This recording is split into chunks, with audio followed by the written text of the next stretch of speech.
Okay, hello students, how are you today? Today we begin a new class, a new English class. Today we begin a new topic, a new grammar topic.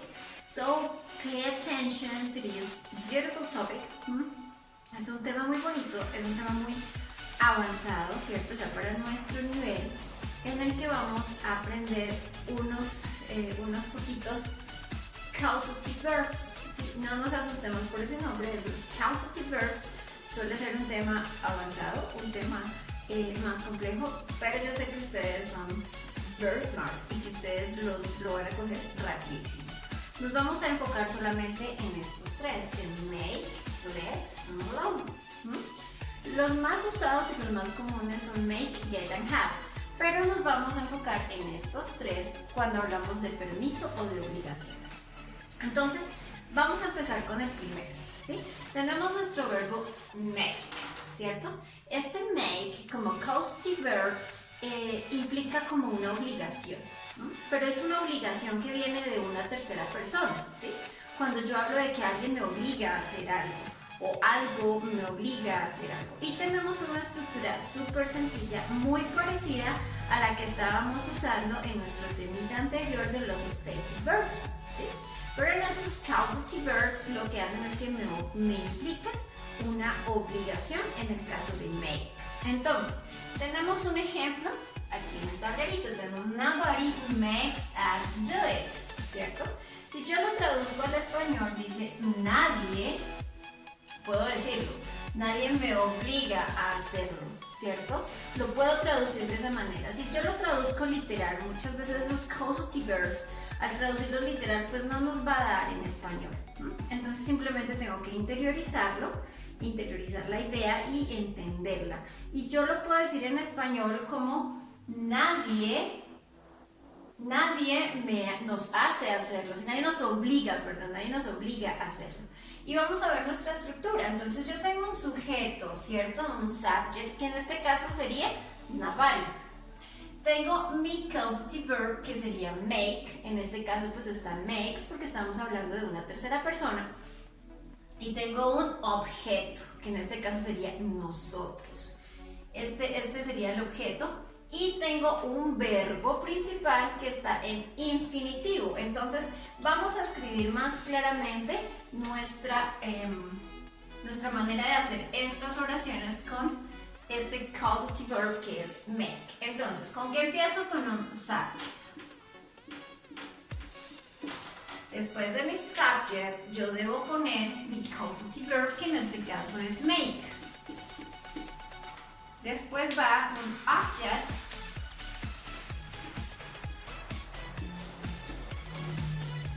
Y tengo un verbo en su forma base. Entonces vamos a ponerle un base verb, ¿cierto? En infinitivo, en presente. Entonces, esta sería mi estructura para usar mi causative verb make, que como les digo me implica obligación, como si alguien me obligara o me diera la obligación de hacer algo. Estoy hablando de una tercera persona que provoca algo en mí, ¿cierto?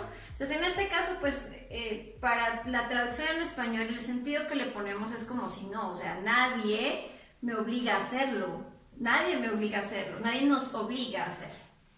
Vamos ahora con let y allow, ¿sí? Estos dos son muy parecidos. Estos dos implican permiso, ¿cierto? El permitirle algo a alguien o que alguien me permita algo a mí, ¿cierto? Pero tienen varias diferencias. El uso es muy parecido, pero tienen algunas diferencias. Empecemos por establecer que allow es mucho más formal, ¿sí? Si yo hablo de lenguaje formal y escritura formal, estoy hablando que allow es más formal que let. Por otro lado, chicos, ya vamos a ver la diferencia en qué le pongo y qué no le pongo a estos dos. Entonces, vamos a ver el ejemplo de let, que también sería como permitir, ¿cierto? Lo podemos traducir como permitir. Dice, our school lets students do a work-study job. ¿Sí? Dice, nuestro colegio le permite a los estudiantes hacer un estudio, un trabajo de estudio como trabajo, ¿sí me entiendes? Digamos, cuando estamos hablando del final de nuestro bachillerato, entonces en lugar de hacer un proyecto de graduación nos permite hacer trabajo en el colegio. Entonces, tengo mi estructura muy parecida a esta, ¿cierto? Tengo un subject, que en este caso es our school, ¿cierto? Entonces, ¿con qué empiezo? Con un subject. ¿Qué viene después? Mi causative verb, que es let, que lo puedo traducir como permitir. E igualmente, que en este tengo un object. Y continúo con un base verb, un verbo en su forma base. Entonces, como podemos ver aquí, nuestra estructura gramatical para let es la misma que para make. ¿Cuál es la diferencia, chicos? Que para make me implica una obligación, ¿cierto? Pero para let es permiso, es permitir algo. Esa sería la diferencia entre estos dos. Y la estructura en su uso sería la misma. Ahora vamos con allow. Resulta que allow, ya sabemos empezando que es algo más formal. Y ahora vamos a ver este ejemplo. Dice, the school allows us to choose the type of job. El colegio nos permite escoger el tipo de trabajo. Entonces vamos a ver nuestra estructura y en qué cambia. Entonces, nuevamente empezamos con un subject.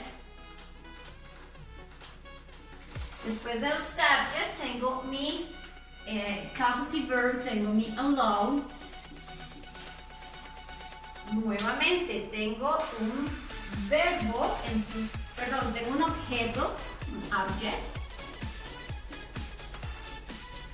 Y aquí viene la diferencia. Tengo un verbo, pero este verbo, a diferencia de los otros, lo uso con to, ¿cierto? Entonces después de esto viene un verbo con to.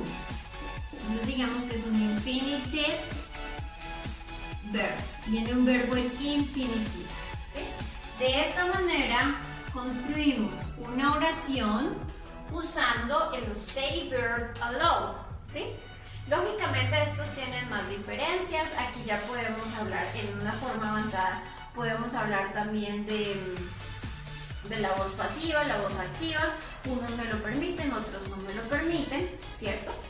Si hablamos de allow, este me permite más fácilmente trabajar con voz pasiva que no los anteriores. Y ese tema ustedes lo manejan súper bien, las voces pasivas. Entonces, vamos a llegar hasta aquí por ahora, a establecer la diferencia y les resumo, chicos. Tenemos unos causative verbs, que en este caso vamos a hablar de make, let, allow, ¿sí? Make lo uso cuando me hablan de obligación, ¿cierto? Cuando algo me obliga a hacer algo o no me obliga a hacer algo. Recordemos que también lo podemos trabajar en negativo o en afirmativo. Let y allow ya tienen que ver con permiso, ¿cierto? Con dar permiso o permitir algo a alguien. Su estructura gramatical para el uso es la misma. Tengo un sujeto, tengo el verbo, el causative verb, tengo un objeto, ¿cierto? Sujeto, verbo, objeto. Y tengo mi verbo principal, que en estos dos casos no se usa y jamás se usa el to. Simplemente pongo el verbo en su forma base, como vemos aquí en este caso, do y do. A diferencia de nuestro allow, que es más formal y que en este sí tengo después del objeto, tengo un verbo en infinitivo con to.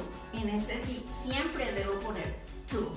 Ok, chicos, entonces espero que les haya quedado muy claro. Es súper sencillo, vamos a llegar hasta ahí por ahora con estos causative verbs y nos vemos en Zoom para trabajar la página del libro que tiene que ver con este temita, ¿ok? Entonces recordemos tener a mano nuestro libro en la página 41. Ok, babies, see you later. Bye bye.